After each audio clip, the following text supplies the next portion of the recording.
We have added one more Swede. Welcome, Threat. Hello. Okay, of course, Thorin and Fiflarian are still here, and we have NiP and Fnatic coming up. So, guys, NiP and Fnatic, let's go through the vetoes first. So, NiP removing Cobble, Fnatic removing Nuke. We have Fnatic picking Mirage, Dust2 going to NiP, and an Inferno Decider. So, what do you make of these maps and the vetoes? Well, we're gonna have time to talk later. I think we should do the analysis. That's true. I'm looking to you here. See, Fiflarian's been paying attention here. Yeah, no, thank you. I know you think right. It's the analysis desk section. So what I'll do is me and the caster will talk for like half an hour, maybe like a minute from the guys on the analysis desk, and then back over to the casters. And then it goes like, and now to our casters. And then what happens is the camera just goes, and you're like, oh, I am the caster. Oh, yeah. Welcome to the game. It's going to be a very interesting game here. Anyway, so what I think is, first of all, let's go with the vetoes. Like, I think Cobblestone's an obvious one for NiP to ban because of what happened last time. And then at this tournament, you saw like Fnatic's insane on Cobblestone. Maybe the best team, actually, even though they haven't had to play it much. What about NiP, though? What were they vetoing?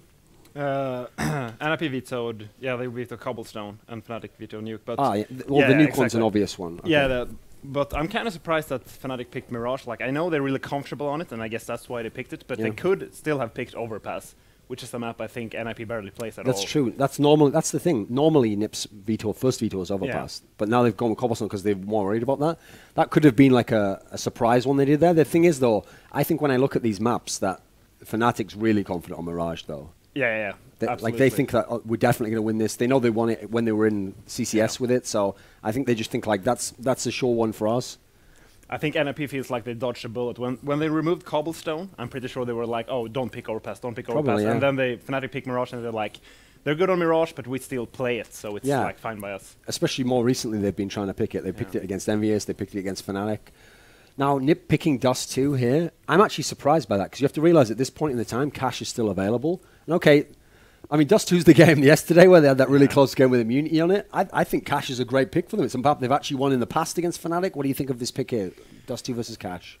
It's really hard. I think Dust2 and Cash is kind of similar in that it's really even between the Terrorist and CT. Yep. So I wouldn't be surprised if they actually like discussed it a lot, but probably they might have like a new pistol round or something like that that made them pick Dust2. Usually it's like things we cannot know before we see the game, that like maybe they have a new strat or something. It does feel like one change they made on Dust2 where they now put Freeberg in the pit instead of like the classic get right position. That's actually been working pretty well. And plus on this map, especially compared to something like Cash, feels like Alu's AWP can be really good on Dust2. Like, I mean, that's the map you almost beat Fnatic on at the major. Yeah, exactly. So yeah, I think it's going to be a close game. But if it goes to a third game, though, Inferno, this would be the classic, because this is like the home map of Fnatic, the one they kind of built this dynasty off. But NiP, in theory, is a good Inferno team too.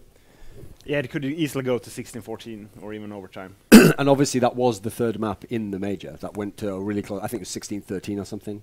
Okay, casters, do you have anything you'd like to add before you talk for 2 hours continually? I like how Alu's like sat on the trophy stand there. Okay.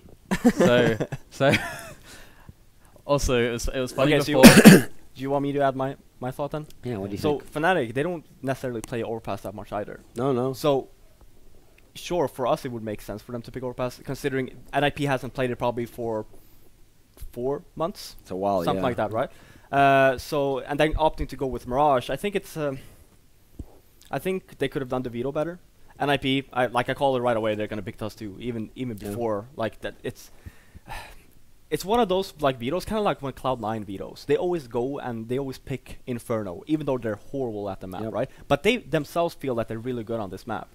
Same with NiP. It feels like they keep on picking Dust2. I don't know the percentage that they actually win Dust2 on, especially versus Fnatic and Envious as well. They seem to be picking Dust2 versus both of these teams quite a lot. So I don't know if they. This is like a historic thing as well. Yeah. Like this isn't just in the last couple of months. This has been like the last like year or something with different lineups. It always seems to be that they go to Dust2, and they practice Dust2 a lot. So why do you think? Why do you think that is? Is there? Do you have a working theory? I mean, you were on the team also when they were. I think the reasoning behind it is that they feel comfortable playing Dust2, and they feel like if they don't make any mistakes, they're gonna win the game. Right. Problem here is that they seem to be making those mistakes that they probably don't want to make like all the time. Again, though, probably out of all the maps that was left in the map pool, I would probably pick Dust2 over Cash, knowing that Fnatic is probably better on Cash than they are on Dust2. So it's a good pick. And then, but I think that this veto itself is actually going to be quite even. So you have Fnatic picked Mirage, which both teams can play. I mean, you've seen NiP play it as well. Last time they played, Fnatic trashed them on it, but I think they probably learned from that game. And then coming into Dust 2, also very even. And then the third one was Inferno. So I mean, I think there is a very high possibility here there's going to be 3 maps. Yeah. Any final thoughts to add there, guys? No, I agree, actually. The way the vetoes come out, I think it's going to be 3. Like, if it had been Cash, I would have said, like, well, I think Fnatic's a favourite on all 3 maps. Like, I think we can get it in 2. I think it'll probably be 2-1 Fnatic. I'm going to say I'll say NiP get Dust 2, but otherwise I think Fnatic on Mirage and Inferno is the better team, so I think they should prevail. Yeah, I agree. If it goes to the 3rd map, I think Fnatic will take it. All right, so there are the predictions. Do you want to go any deeper as far as these 2 teams go? Because when it comes to NiP and Fnatic, these teams have played each other so many times in semi-finals and so on.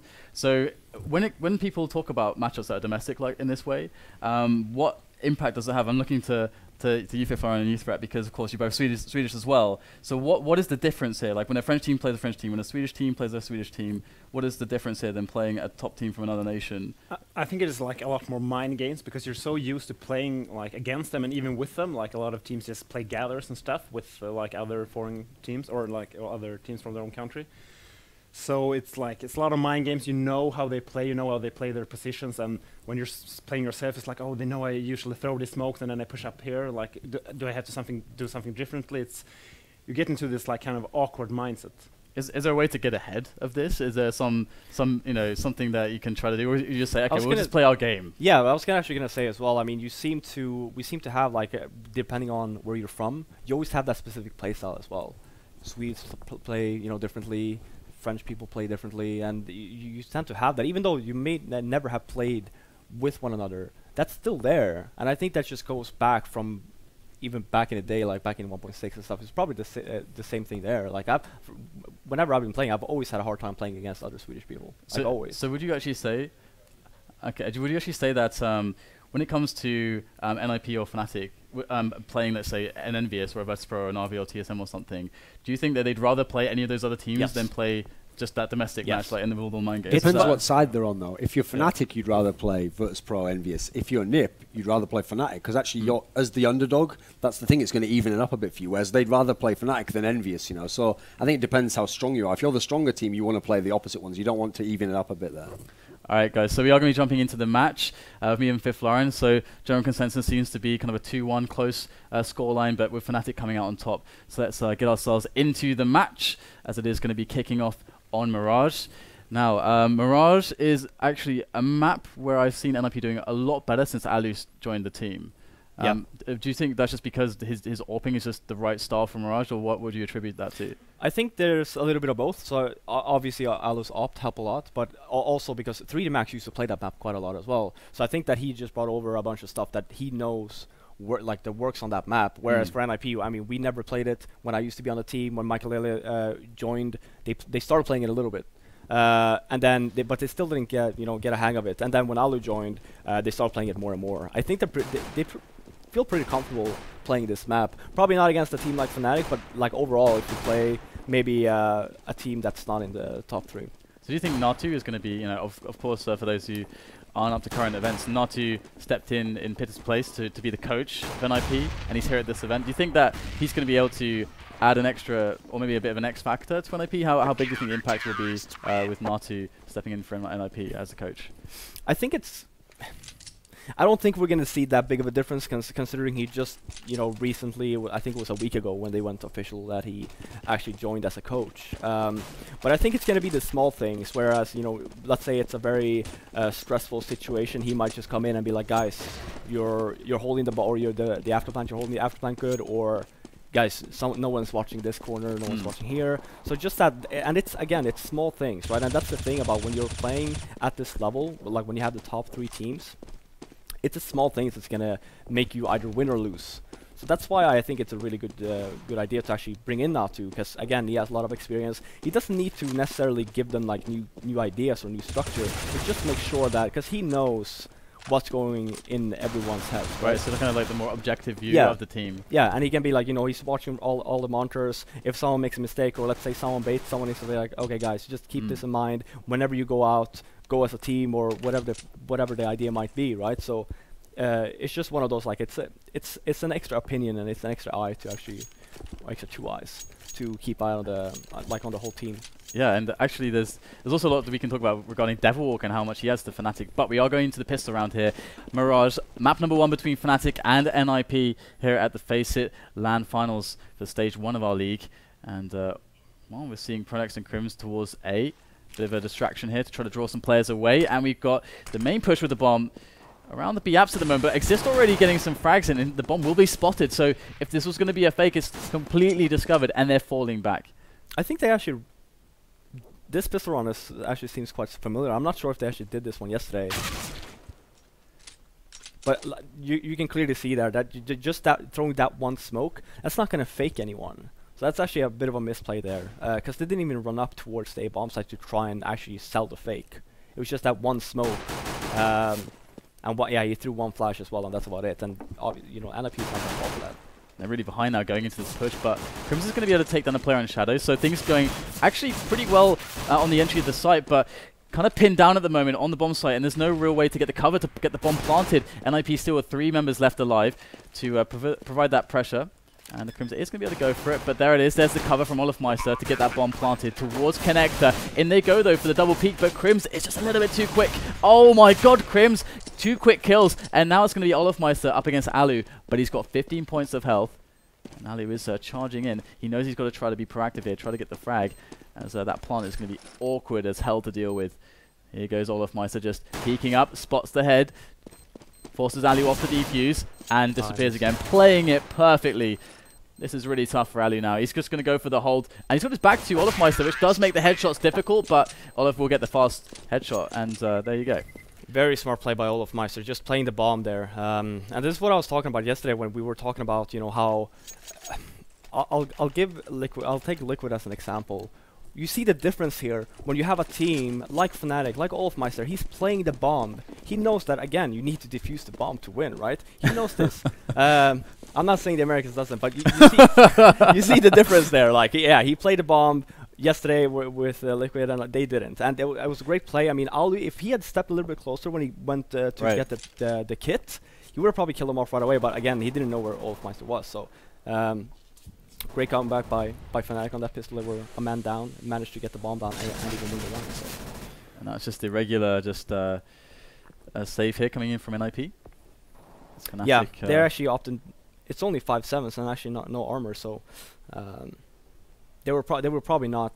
Oh, they're probably not going to buy next round anyway. But they're going to have loads of cash though, and it is kind of nice to see more teams kind of leaning towards that, to have a healthier economy instead of just barely being able to buy just enough on the CT economy and lacking grenades or maybe an yeah. And I think that's the difference. I mean, if you attempt to lose the round on the T side and you don't get the bomb down, then you can waste that extra money and just buy armor and stuff. On the CT side, if you lose the pistol round and you buy like full with armor and stuff, even if you save the next round, you're not gonna have everything you need coming into the real weapon round, the first or the 4th round. And we're going to see the Fnatic try to finish on the A bomb site here to try to clean this round up really quickly. It seems like they have been successful in their fact-finding mission and have identified the safer site to go and take. So not a lot of time left, but plenty to get the bomb down and get it right. He's not been discovered. They didn't check that position. Oh no, he's going for the knife, and he actually gets the knife, picks up the SMG. What are we seeing? Get right picks up the kill under Pronax. Is going to go for the defuse. There is Olofmeister though, and Geralt will be pulled off the defuse as he hears his stepping very close by. Olofmeister going to turn the corner and has to find Geralt, but he's delaying well. Look at this play from Geralt. He will finally go down, but so much damage has been done, and somehow they kill 4 players. And Geralt picking up kills with the SMG. That yeah, that and a knife. So I mean, look at it. He has 5k right now. What the hell is He's that? done. He can buy. That is amazing. Wait, is that? Why does it say 1-2? I don't know. But it's 2-0. We'll get that fixed. Yeah, I think it's 2-0 at least, right? Unless I just went completely blind. But yeah, I mean, great play by GetRight. Getting the knife, just causing them to... He actually got one more extra kill there. Poorly by Fnatic that they actually didn't clear off the site, which feels like a pretty significant mistake. If they just had cleared it off, chances are he wouldn't be getting... he wouldn't get anything, yeah. That was like the most cost-efficient play I've ever seen in my life. Yeah. And that is pretty... That was awkward. Yeah, that was definitely awkward. He actually goes down. And he picks up the weapon. He gets it out of there as well. Wow. And that's kind of cool if you can actually bring that into the next round, but maybe you can even get some damage done. They haven't got much map control at Fnatic, so could still abuse some of these choke points to get some extra kills. Oh yeah, for sure. And you see NiP there as well, 157, an AK, and 2 P250. So, and it's still a 4-on-4. So if NiP guesses correctly here, they could walk away with this round as well. It's not looking like they're guessing correctly, but maybe Freiburg can pull out some get right moves. They are going to be waiting for the smoke to go away, but Freiburg is going to be so deadly. There's the first head, snap with that 5-7, but that's going to be it. And he's going to come in with the AK, takes down Olofmeister, and so much damage done in these rounds by NiP. With so little money invested, they're so cost efficient. Fnatic have lost so much money. So you see that nice game this Alu, because it was JW in the by the window, right, shooting at Alu when he actually ended up dying. I'm pretty sure that all of us thought that he actually did not hit a single bullet. Not at all. Yeah. Probably, according to JW, he probably hit all of them. And he's like, okay, this game, it's bullshit. I'm done. GG. But it's early days. We've got the AWP on Alu now. They had, I mean, so much money for NiP. It's so ridiculous. And one thing I've seen from them a lot of the time against Fnatic is they, especially on Dust 2, we see 4 AWPs all the time on the map at once. It's crazy. Yeah. Loads of AWPs between these two sides. But at the moment, it's just the one on Alu. And they have a nice defense on Connector, Exist and Get right here for support. So really simple and straightforward setup here, and that's a nice little boost from JW. That's a very wide kind of peak to actually have. And I mean, for Fnatic here, it's just a regular default moving round. with it as well. Yeah, that's godlike. I think he actually tried to get up there. But as you can see as well, Fnatic, they left the bomb in T spawn, so this is again just a regular standard round, just trying to get a pick or two and then fall back and execute on either side. And interestingly, they're not going for a connector take, and that's going to tell NiP quite a lot about what's going on. But there is a man in CPL at the moment. We've got Olof in there behind the smoke. So are they going to figure this out? Crims is lurking in Palace as well, so he could always cause some issues here. But Exist will take down Pronax, gets that long-range shot from Connector onto short as they are moving towards B. And they've got 3 players now for NiP. They've moved towards B. They're kind of smelling out what was an intention to get that B split going, but it's not happening. Crims has now opened up the A bomb site. Considering all that movement that was happening, because they thought it was B, Crims is going to step in and capitalize. And now it's a 3-on-3. Fnatic, though, they're running out of time, but the bomb will get planted. And that's going to put the clock on the CTs. NiP coming in from multiple angles, trying to take it slow and steady, but Get Right's really low at the moment. And Freiburg's going to have to, he's going to have to get a clean kill on JW here. Is JW going to be looking the right way? There it is, JW. Here's the stepping from Freiburg, but Get Right comes into play as well. It's just on Crims now, up in the Palace, looking to see if he can get the frags, but Freiburg's there with the first Angel. Going to lose that one. In goes Forest, though, covers Get Right for the defuse. And that was quite scary, because Get Right actually had the least health of everyone, so... It was a good retake, though, from NiP. JW missing some crucial shots there in connector onto Freiburg when he was down in middle, but I don't really want to call it a fake from Fnatic. Crims was just there on A just to, you know, to try and hold off some more rotators from the NiP side, and then we just hit B. But since he got that one that key entry there, they just opted to fall back and just hit the A bomb site. So that was a good idea. It's just that the after plant just didn't turn out to be in Fnatic's favor. This is like one of the reasons why Fnatic to me is such a good team. But we're going to see the pop flash over there for the quick slope take for NiP. Some information gathering there, but yeah, this is why Fnatic is so awesome to me, is because they always have these opportunities that they can create for themselves if they can't find something elsewhere on the map. If the plan A doesn't work out, well, Crims is there to open up the rounds. If a rotation is caused, then that's exactly what happened. This is a connector smoke, I do believe, from JW. So, oh, did that fail? Yeah, that failed. Okay, now that's actually going to be pretty annoying because, well, they don't actually have anyone even in middle here. And that's kind of, the idea was that they want to stop NiP from seeing that there's no one in middle. Yeah, because you actually had Exist there by connector actually spotting, so it might actually have been Alu, and he spotted that, okay, there's no one catwalk, you know, just keep on watching the B entrance. They do have 3 people towards B apps though, and he's going to take down Crims. So now again, they're in another situation where they just keep going for this. Well, they don't really have time to mess around, and they're going to go out of the app straight away. Forrest there by headshot, able to get 1 kill. Alu in now from kitchen, from the shop area.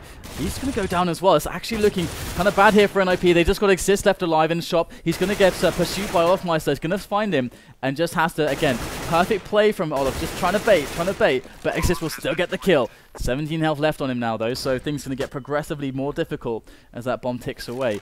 And the money indeed is very low for NiP. Exist needs to clutch this for them to buy in the next round. He's going to look for these angles. But again, 1-on-2 shouldn't be winnable here for Exist. Fnatic play it by the book, and that's exactly what they're doing. Finds Pronax, and that's it. Again, this is why Fnatic are so good. They just play the amazing Counter-Strike. Yeah, I mean, if you looked at just the minimap there, when you saw 3 players from NiP holding the B bomb site and Alu got the entry onto the site as well, right? You're like, well, this wasn't, you know, it's not gonna end up well. Yeah. They managed to actually come down and kill off Freiburg first, and just left Forest on his known spot, and then just managed to actually clinch the round. I do feel that Exist, like knowing that he had 17 HP and he picked up the op, he should never try to retake that. Like, it doesn't matter how confident you're feeling. You had a kit, you had an armor, and you had an op. If you would have saved that for like this round, yeah, the support with the op, but there would have been even the previous round where they were all saving, right? Just that one op, just to try and again. You don't expect to win with that op alone, but if you just kill off, let's say 2 or 3 Fnatic players during the round, it's just going to keep their economy in at a minimum. Exactly, yeah. And you'll be getting the bonus money because you're CT as well by staying alive, so you can get drops in for your teammates. Yeah, there's all kinds of options. So definitely a bit of a crazy push. And JW's going to walk through the smoke here, so JW can walk through walls. As it does seem like we've seen a lot of smokes being treated as walls in recent times, but the rotation going to come all the way back through, and NiP pushing the B apartments, and they've gone with pistol armor this round. Yeah, because they had to save that one extra round anyway. Because yeah, sure they will all have probably $4,000, but that wouldn't really benefit them. So they would be forced to save one extra round anyway. I like the way Fnatic are playing so far, though. Yeah. Like, yeah, sure, this was Nico round. They played it a bit faster, but the weapon rounds that they've been winning, it's very slow and methodical. And that's not normally something you see from Fnatic. They tend to go very fast, try to clear the areas very fast as well. But they're taking their time now. They're just waiting for basically NiP to make a mistake. And the thing that I like the most is about the point that you just brought up about the kind of rounds that they're winning, is that not only are they slow and methodical, is that they're getting basically. NiP are getting the advantage early in the rounds. Like, their plan A is never working out, but Fnatic are like, okay, well, if we just try to play it this way, then we can make it work. So they always have a way out of these situations that are bad. It's not like, it's like, oh, well, they just did this execute and just caught NiP off guard. No, it's like NiP are actually getting the advantages here, but yeah, I mean, they're reading and play well. I mean, you saw both of the weapon rounds that Fnatic won. Both of them, they actually read correctly. That one round when they had 3 FB, it's just that they're getting out-aimed right now. Right. You know, they're getting outshot, so just if they can keep that, or if they can get that going with the aim duels and the one-on-one duels, then it will be looking a lot better for NiP. And they're going to do the a similar play, similar this round. They've got 2 players close to the T-slope. Again, fact finding is very, very easy from that position, but what are they going to see? I mean, not all that much. There's no one around that area. It's most of Fnatic are around the middle actually right now. So we'll have to see how NiP decide to read this situation, because again, they've got that T-slope push. They don't see anybody. They're going to clear it completely. Grims has often been in the palace area. It's actually Flusher this time, who does tend to lurk more for Fnatic. And NiP could definitely be using some information right now. Fnatic finally going to reveal themselves. I was going to say, this can actually hurt them. Look at NiP, right? So they pushed in A ramp. Exist. He's so far behind now because he actually just rotated back, right? Or he rotated up to middle instead. He might actually catch 1 or 2 Fnatic players off guard here, though. We're going to have Grimsday going down to Exist. He did manage to have himself up on top mid. Really nice position to catch Fnatic as they pull back out of connector. They need to get the bomb over towards A at the moment, which is completely clear. But it's going to be JW taking down Exist finally, which will make their life a little bit easier to get through middle. And Flusher's there to make sure that things are going to be looking alright on the A-bomb site. And NiP, what is the best move here for them? Save. No, I'm just kidding. Obviously, they should try and retake once the bomb goes down. They should take a little bit of time, maybe 10 seconds. If they don't get a kill or 2, then just opt to save. But now, since you're getting the kills, now I went down. But if they get this 1 kill here, yeah, wow, you should keep on going. If you don't end up getting that kill within the first 10 seconds, chances are you would just opt to save because the time is running out and you're just gonna be stressed and the retake will probably not be possible. Right, and it's going to be Olafmeister to take down Freiburg to try to save this round. And wow, what a shot! Forest going down. Olaf, great save from him. 7-1 now. It's as if every time. I mean, that. To be honest, when I saw that situation, 4 players. Wow, his keyboard, man, that's wobbling. Yeah, I mean that's keyboard. So that's the trick behind Crims's ability to frag. Is it? I mean, well, I'm saying, is it? Actually, but not really. That's not possible. Okay, this is next level, right? Imagine if he's nervous and he shakes a lot. Yeah. Having that keyboard there, it might stabilize. Come on, man. Come on. It's some next level, right? Yeah. I don't think that's the case. That would annoy me so much. Yeah. Again, there though, the previous round, NiP again did the right play, opting to go for the retake once the Aldo actually got that entry onto the retake. But then again, it just fell apart. Right, all of them with 2 great frags just saved the round for Fnatic. And even though NiPs keep on making the right plays, they're not getting the win. And it's just because Fnatic are playing again out aiming them right now. Okay, so Fnatic in this round looking pretty safe, and we'll have to see if that story of basically this out execution is going to continue in this series. Of course, it is pretty early days, but you have to admire just how methodical Fnatic are being at the moment, and also how much respect they give NiP, and how much you can obviously see, like what we were talking about before, where NiP and Fnatic it's that domestic matchup. Yeah. Oh yeah, exactly, and that's Fnatic knows about this, NiP knows about it, and that's why you see Fnatic actually play the kind of game they're playing currently, because they know, okay, we probably wouldn't be playing like this if we faced another team, but knowing it's NiP, they probably want to try and go more aggressive this game, or we'll just wait for them, we'll play slow, and just wait for them to make a mistake or two. Even NiP can definitely try to mix things up. They've got the double up going, Forest AWPing from short, and I brought this point up earlier. And it looks like the double up is actually finding its way onto Mirage, and Forest is going to pick up the kill onto Olafmeister. There's no top mid presence from Fnatic now, but they have got a lot of guys from Underpass, and Exist has got a really good position here. Forest is abandoned short, so we can't provide any support for Existence. So it's going to come down to Exist and Alu here. Alu's in the kind of jungle area, because Fnatic are boosting their way up into CPL again. And Exist has to have heard the jumping here. Oh yeah, he has. And again, it's the right play from NiP. They got the entry, they just fall back. So Forrest, he went aggressive to get that entry, fall back to the B site, get more of a more defensive position. Whereas you have Exist here, if they actually end up going towards Catwalk, he has a perfect position to actually get a kill or two, right? And if they go towards A, you know that they're middle. Wow, Exist gets the double though as they challenge Connector. That's the bomb down as well. Kraves is going to try to do what damage he can of the peak to Exist. But Exist is still staying on the same position, baiting them to challenge him, and they are finally going to take him down. But that bomb is on the stairs, and Ali's going to take full advantage of that, and they clean it up.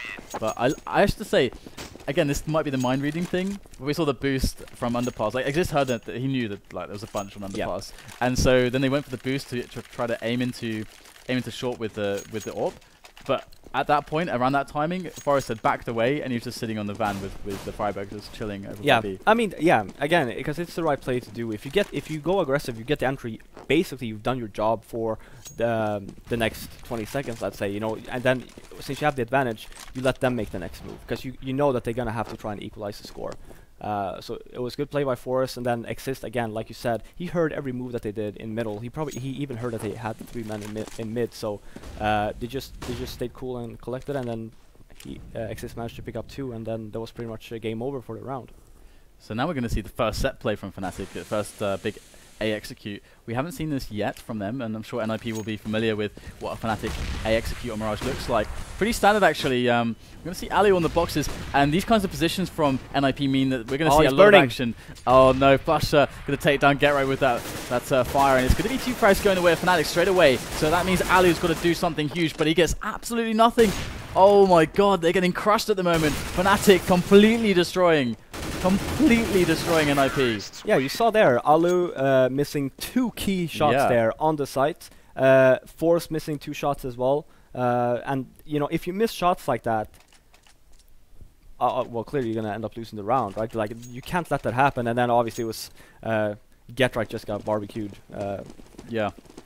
Indeed, good sense for them to have that in their set play, to get that Molotov in.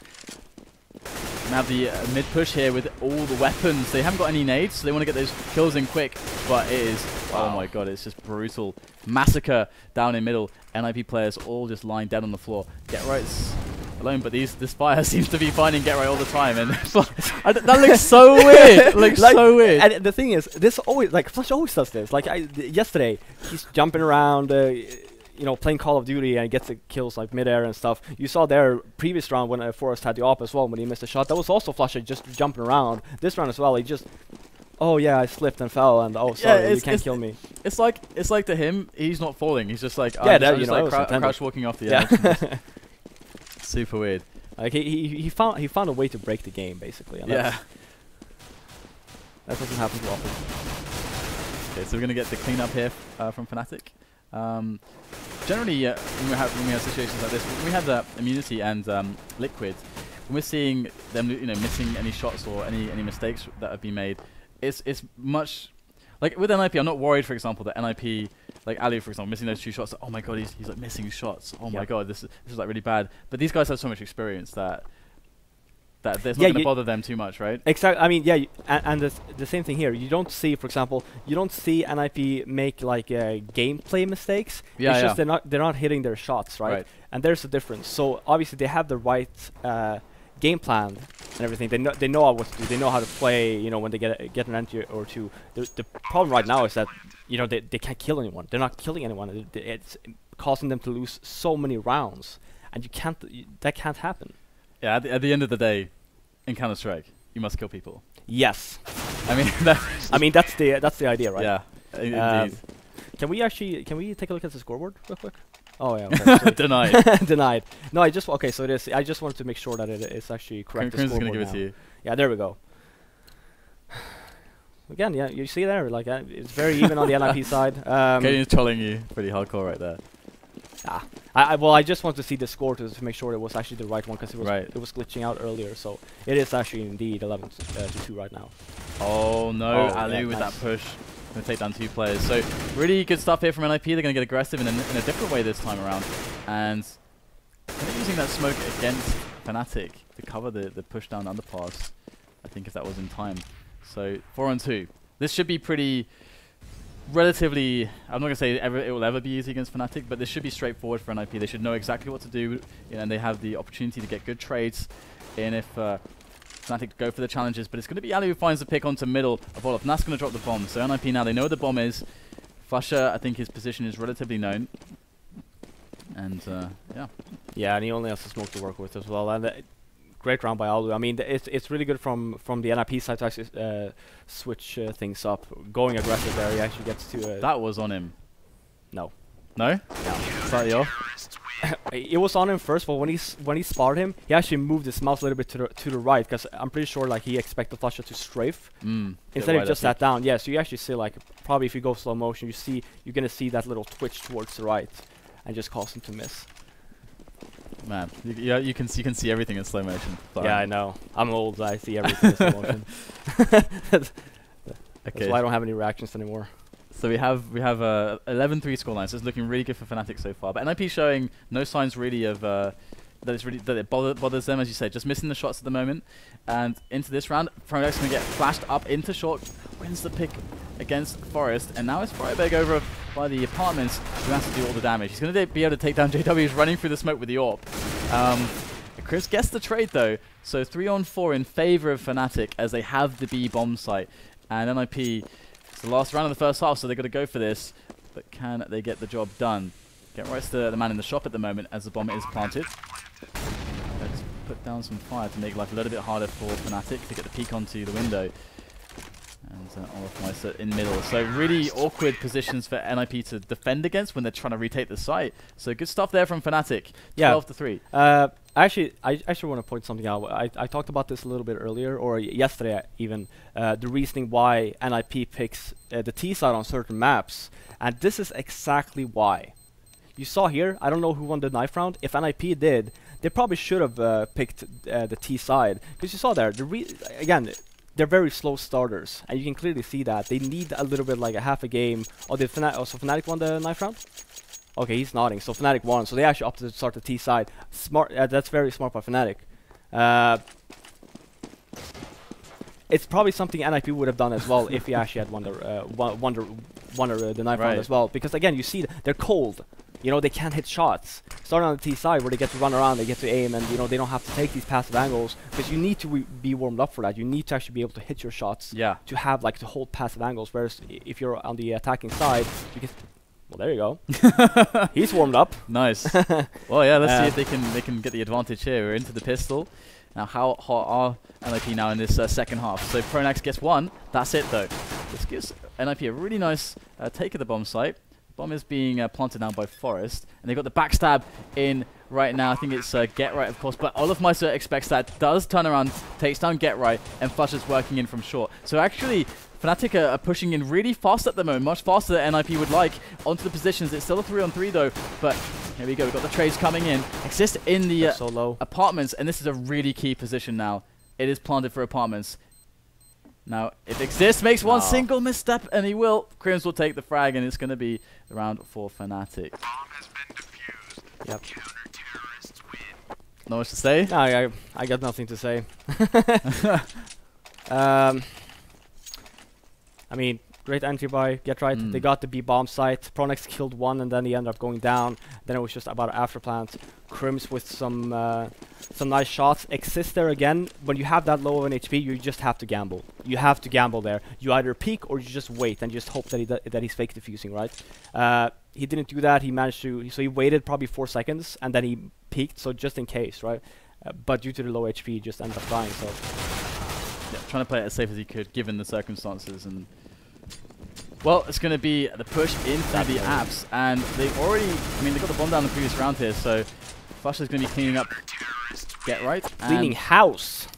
Yeah, just spraying that P90. Yeah. It's actually kind of crazy how much more with P90 we're seeing lately, but NiP got the bomb down on the pistol, so they have that third round buy instead of the fourth round buy. So the problem is for them is that they have no space to work with. It has to be a huge comeback here.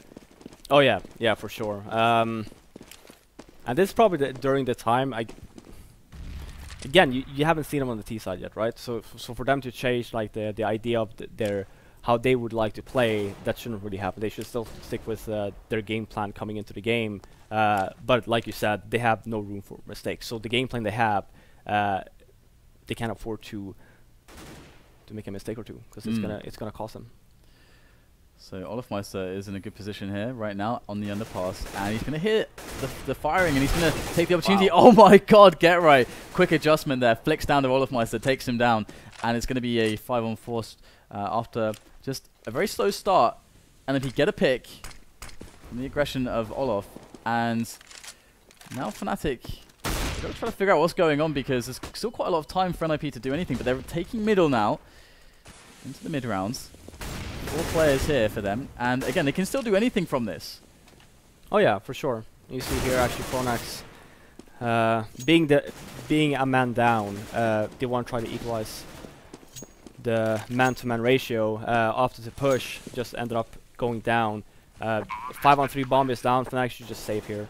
Just try to take positions where you can actually kill off the NiP players so they don't build their economy too much. Yeah. Exactly what JW is doing. He's just going to wait here for the rotation and just get a kill or two, so they have to rebuy the weapons. Yeah, Same with Flush that you see here. So they're playing it very good right now. I mean, if they survive with 5 guys, that would be pretty amazing. Flush is going to make sure that doesn't happen, but like clean rounds is NiP need that really badly. Of course, they can't lose any rounds, but they need the ability to take losses of players in rounds to always be getting the buys and the nades in. Yeah, exactly. Their options open. Yeah. So good round by NiP. Olofmeister, Get Right, I should say, with the entry fry there. Very quick on the reaction time. So yeah, there again, you saw NiP there as well, playing it very safe, right? Very passive on their T side in the beginning of the round. Just waiting for Fnatic to potentially push, which is also something you don't see too often. But since they know each other, and since they know, especially Fnatic being 13-3 up before that round, they probably knew that, okay, something was coming. It's probably going to be an aggressive play. And it's pretty passive here from NiP. They're expecting maybe something a bit risky from Fnatic. Fnatic have got a lot of really good mid aggressions and mid setups that aren't even necessarily too aggressive, but they've got like 3 guys kind of like on middle, like CPL, and 2 guys actually in middle. Like that's something that Fnatic do really well. And You can see NiP just don't want anything to do with middle at the moment. Yeah. If Fnatic are going to be pushing it, they want to be there with the better angle for that timing. Yeah, exactly. I think you actually saw the smoke coming. Yeah, you saw the smoke coming into the window now in middle. So now this is their cue to actually take it over. And they have a guy in underpass as well, so it's pretty standard here. They're going to be able to get that three-pronged attack onto A if they can get through to connector safely. Yeah, it's going to be an A split here. You see the bomb coming in too. You have one in Palace and also Exist down there by the A main. So JW's actually, I think, by Shadow as well, so he's going to have to do a really good job. If JW's actually able to take down the bomber really fast, that's going to make a huge difference. But they're going to go straight into connector. Crim's doing what Crims does. Takes down 2 players towards connector. There's the third one.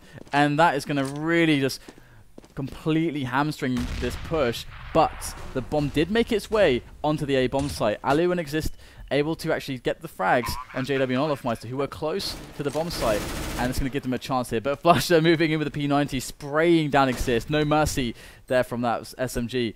Alu's all alone against 3 players, trying to get those one-on-ones. He's actually going to get a couple opportunities, but he gets overwhelmed in the end. It's really, I mean, yeah, so 3-on-2, the bomb is down. You would think, you know, they have a chance. But when you saw NiP's position on the bomb site, having 2 on the site,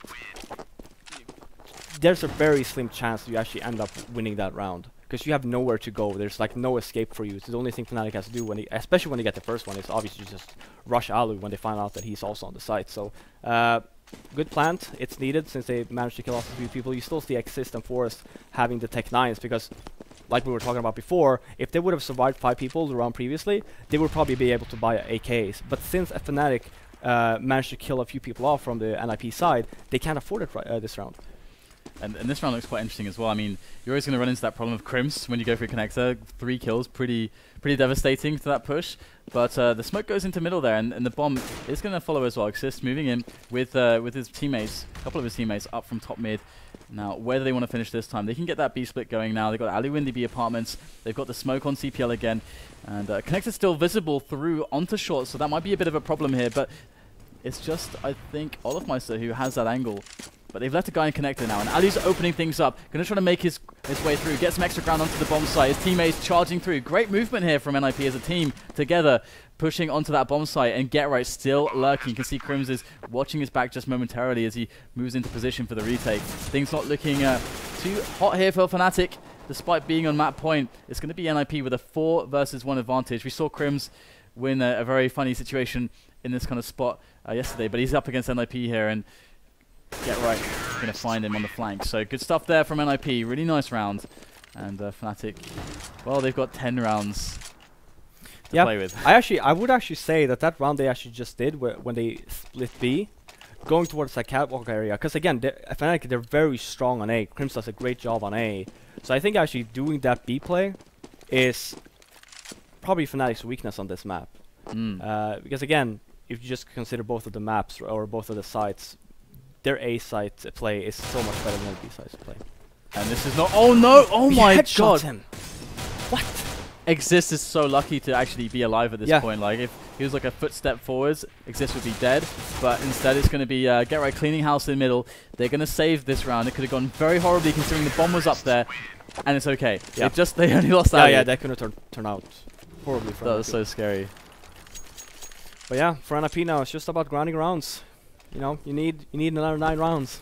So if you're Fnatic, what are you looking for? Just saving for the best possible setup every time? Yeah, I mean, you see here, Fnatic, they had the money, right? They had quite a bit of money. They had ranging from 3.6k to up to 5k, I think. But they want big buy. Fnatic, yeah, but they you know, again, opting to save, buying some pistols to make sure that the next round the next round they're going to be able to afford anything they want. Okay, so 3 players in middle for Fnatic, just an early mid presence to see what's going on.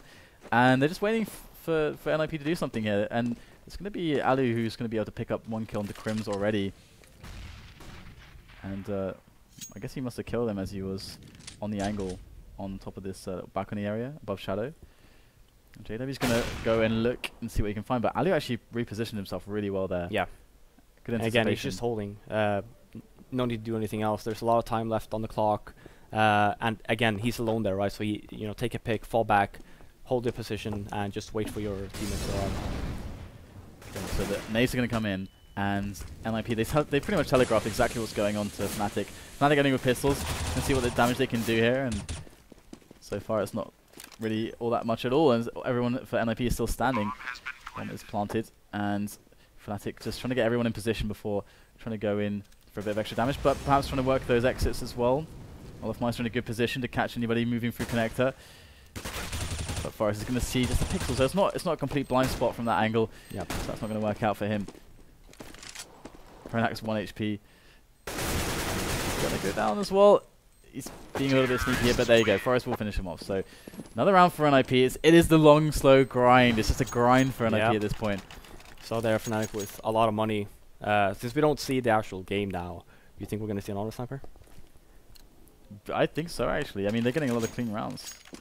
Oh, you mean on CT side? Yeah. Yeah. Oh yeah. Nice. Nailed it. I was actually gonna call. Yeah, a triple AWP. Yeah. Do you want to AWP an auto sniper or triple AWP? I don't know which is better. Well, the auto sniper. So where is Olaf actually? He's probably on the A bomb site down at the ramp towards CT spawn. So what happened with the AWP there? Because Exist was holding an AWP for some reason for the triple AWP, and now he drops on the floor. Obviously, triple AWP is a bit ridiculous. You don't. That's kind of not a smart thing, I think. But yeah. Yeah, I wouldn't really. So did the accidentally? But I'm not sure. We'll come back to that point a little bit later here, as we're getting all the peaks from all the AWPers. Wow. Oh, JW, what a peak there! With they're just finishing off with the crouch, kind of pre-firing that spot almost, and he is going to get the frag. Passive stuff here from NiP so far. They're going to make their way in to middle finally, after about a minute or so. But Flasher is going to win the 1-on-1 against Freiburg, and there's no trade there.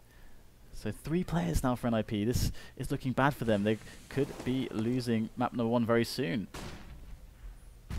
Yeah, Pronax jumping, so he actually spotted Get Right, just falling back. Flasher with another kill.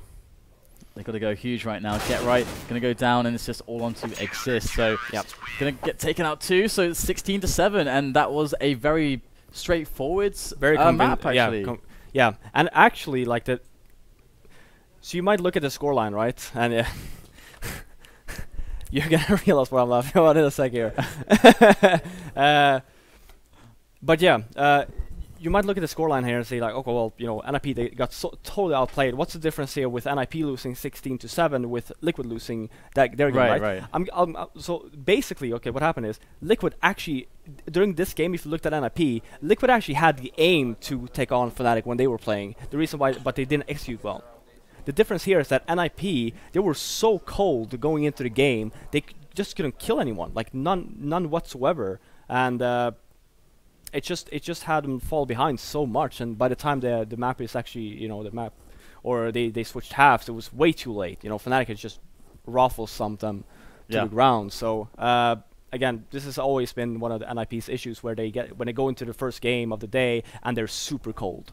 And this is probably, you know, this is one of the main concerns, and they really need to work on it. So that's why I was asking about who won the knife round, because I can almost guarantee it. If NiP had won the knife round, they would have started T-side. All right. Well, we do have our other analysts back. So, guys, you're watching that match, and it seemed like a very straightforward affair. What were your thoughts? Straightforward in terms of winning. It shouldn't be straightforward in terms of how the map's played usually, though, because actually part of the reason why a lot of teams might, if you're a good team on Mirage, you want to start T-side, it's just to kind of get a gauge on where you are. Like, how many CT rounds will we actually need on this map? Like, if we get anything more than like 4 or 5, okay, now we're kind of in the bonus. Well, Fnatic was way up there from the very beginning of the game. They almost had the game won, essentially, like 2/3 of the way into the first half itself. Yeah, when you get to 8-1 as T. It's very unlikely. And on top of that, like as Fiflaren just mentioned there, it's not that they were doing it just by like, oh, they're just unbeatable right now. Yeah, their execution was really good. Crumbs was very, very good. But also, NiP players did not turn up to frag. Like normal players that you expect to get right, etc., to be getting these kills, they were just getting killed easily, and the site's getting taken for free. Yeah, the NiP plays didn't look on point at all, and also I want to question the way NiP played at CT side. I was standing behind Crimson, Olofmeister, and they were just walking mid as terrorists, and they're like walking up connector, and they almost look like question marks, like where are the NiP players? Like they could just walk up connector, they can go up short towards B. Like they didn't even meet an NiP player. Maybe NiP had like some weird anti-strat planned or something, but like it obviously didn't work. Well, we've seen time and time again on a map like this, if you just leave that whole mid area open and let people walk up completely for free, you're not even spotting them. It's not even that you have to kill people, not even spotting them anything. then you're going to get in these situations where you're never going to be on time because you're only reacting to the rotation. Like, you're waiting to see flashes like, oh, now I know to go to this site. Whereas we didn't get to see much of it here, but when a team like Fnatic plays the CT side of this map, I've talked to teams who practice them, and they're like, oh, you go into the site, and there's always one guy extra than there should be. And the whole point of why they're saying that is because they're like, we didn't give away anything that could have told them that we were going there. That's the whole point. Fnatic tries to get the information early and then make a guess off it. So even though they might have just spotted into the balcony area in B, they can guess from that, and then based on who they've got looking mid, if you're coming A. So they didn't technically see you coming A, but they can kind of process of elimination know that that's what you're doing. So it's like a little subtlety to playing the CT side, but we've just seen 2 CT sides here that were really poor from Liquid and now from NiP, and that's part of it. They're playing very passive. They're letting the terrorists dictate exactly where the action takes place, and it's very hard to ever retake that site. If there's 4 terrorists alive and they've got smokes down, you don't know where anyone is. Yeah, it's impossible. Like, when I was standing behind Olofmeister, he always went into that vent room, like next to CPL, and he heard the guy rotating between A and B all the time. It's like, oh, he's rotating for B now, and Pronox was like, okay, let's just go B, and there were only 1 CT player there, like. And it was like NiP didn't even know that he was in there. Yeah. I have to say, though, yeah, like, Fnatic, at the moment, Fnatic was excellent, but it feels like part of what made it such a blowout was the NiP players not turning up. They should have been a closer game. I still think I would have had Fnatic taking them up, but I would have said it would have been like 16-10 or something. At least get some rounds on the board. Whereas that devastating CT misperformance from NiP there meant they didn't even get into this game. And if they play like that on the next game, they're going to lose Dust 2 as well. Now, I don't think that'll happen because it's like a reset. It's a totally different map. Let's say even they start CT side on this map, then you can get the AWP rolling. There's ways it can turn around here.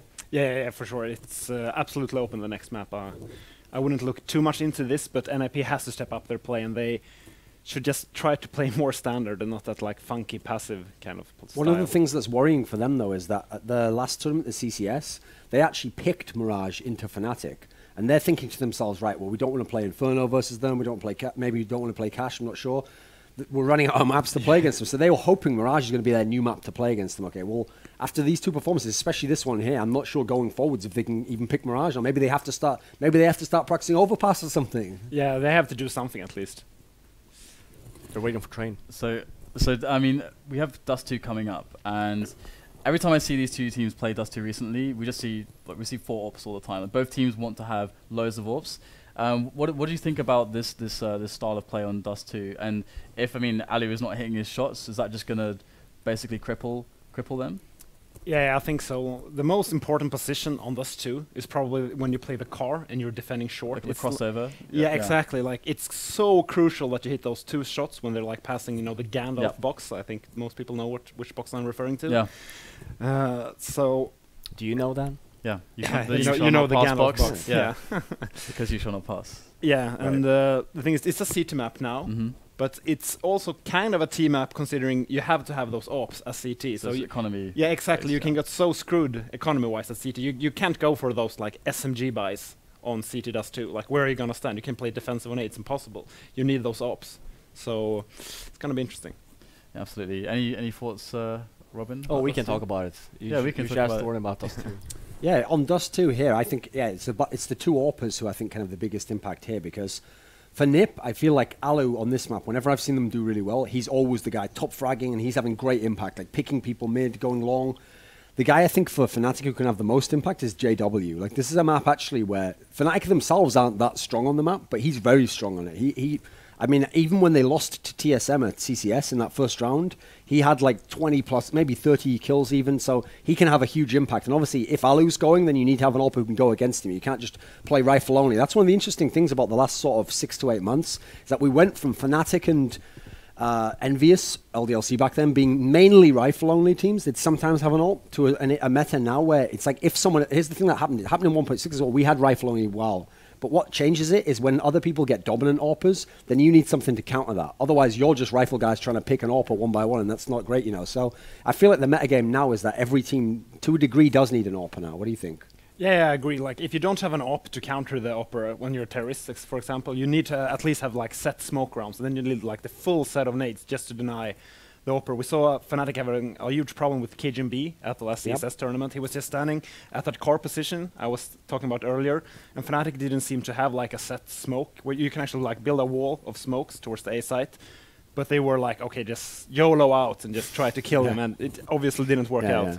So yeah, I think they either need JW with an AWP, or they need to have some kind of like set strat to counter the AWP from Alu. So one thing I noticed, which was very interesting when I was talking to Devilwalk when he was here, was he was talking to me about his impact essentially as a coach, how much he studies the game, and how in some of the majors when it's NiP and Fnatic they're often going to face, and they have to be prepared. Yeah. So they're studying demos, and Dust 2 was a map that they studied very heavily, him and Pronax, and they're like looking for patterns and so on. They found a lot of patterns for NiP. They're able to exploit them and actually beat them by completely counter-stratting them in the tournament. Natu's joined as the new coach now for NiP. Do you think he's going to have as positive an impact as Devilwalk? Because Devilwalk provides a complete contrast to Pronax, and they can kind of switch the calling between them. I almost think it's a bit unfair to judge, firstly because he's only had a few days, literally between the last tournament, and then secondly because Devilwalk played in Fnatic. He played with Pronax, and so he not only knows the Fnatic players, their strengths, but he knows what Pronax's strengths are. Like, from what I've noticed of when Devilwalk's behind them and he has one of those headsets where he can talk, is he's not the guy telling them like, oh, and on this round you're going to do this. It's more like he's trying to look for things that Pronax didn't notice, like, oh, hey, maybe we can do that tactic we discussed before, and it's more like he just consults with them, okay? Which actually, if you think of like real sports, you don't just have the coach, you have like the assistant coach, and that's the idea.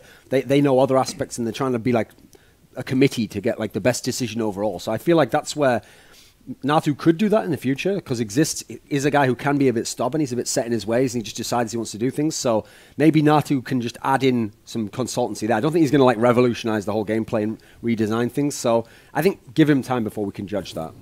Yeah, absolutely. I think that's very, very fair. Any thoughts on Devilwalk as the coach and the impact he brings to Fnatic? Yeah, I actually heard he made a call for the T-pistol round, so it actually seems like have a huge impact in the way they play. He did say to me that him and Pronax have like great respect for how one another views the game, but they don't agree on a lot of stuff, and that's why he thinks that the dynamic works, because sometimes he's actually able to say, like if Pronax's calling style is not going well, he says, he has a much more aggressive calling style, so he'll try something, even if Pronax doesn't agree, they'll try it out because they're having problems, and that enables them to have that kind of versatility.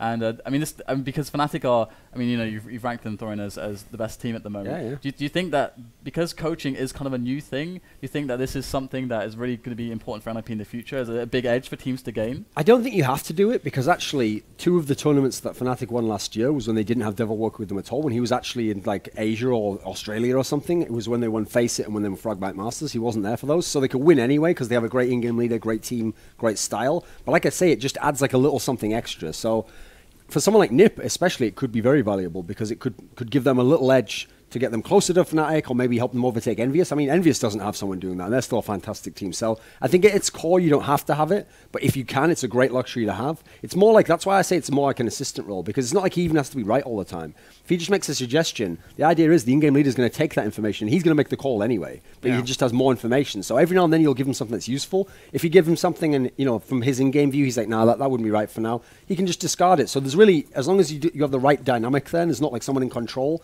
I don't think it can go wrong. So I think it's good that NiP's trying it out, because they were a team that, like I've said, they were looking for some answers, They tried all the different positions. They've tried different players now. They've tried changing the maps they play. Well, what's left to change at that point in time? Maybe like coaching or in-game leader. So rather than just yank out Exists, who's played all the time, they're going to try a different coach approach. So I think it's the right aspect to, like, we have to change something, so let's test this out. So a threat. So regarding NiP at the moment, what would you say is necessarily the biggest problem in the team? What would allow them, you think, to get just closer to Fnatic? Is there something that's obvious to you, or is this like a lot of little things? I think they might be like too confident in the way they play, because when they start to lose rounds, like I think Fnatic was up like 8-1, they don't have like this timeout when they like talk things through. They're more like, okay, let's just go, guys. We're gonna kill them or whatever. Just playing more kind of a like casual style, not really discussing the strategies, and I think that's hurting them. Some people have said to me that NiP kind of play more of a gentleman's CS, where they're not trying to be very abusive and exploitative. You know the problem with that, though?